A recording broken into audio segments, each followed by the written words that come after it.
Even after Trump bragged about sexually assaulting women, Toomey stood by him.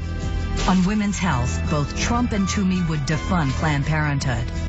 So, will you, if you're elected again, defund Planned Parenthood? So what I have done, what I have said is that the money that we spend on Planned Parenthood that provides screening for women's health care should go to other organizations that don't also provide abortions. That's all. Just to move that money, shift that money to other health care providers. So you say that Planned Parenthood does some very good things for women, especially, but it does. But it is also America's biggest abortion provider, and one of the consensus things that we've had on a very divisive issue is that we don't have money to pay for abortion. And so I support that position, and therefore I have advocated I would just shift that money to other health care providers. Well, since we're talking about abortion, we're going to go back to the same ad, and now this part where it references your stance when it comes to doctors who do abortions. Here we go.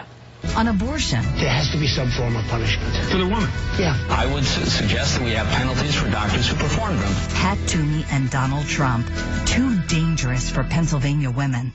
So do you stand by that? Do you believe the doctors should be punished? So this was completely taken out of context. The context of this interview from those 10 or 12 years ago was, if abortion were illegal, if it had been banned, if it were against the law in Pennsylvania, and a doctor nevertheless repeatedly performed them in violation of the law, should there be any consequences or should there be no consequences? Would you like to repeal Roe v. So the point is, if somebody is in violation of the law, there have to be consequences. Well, of course, that makes sense. Right, and so that's all I was saying. Would you like to make it against the law again? Look, I think Roe versus Wade was wrongly decided. I don't think the Constitution says what the decision purports to claim that it says.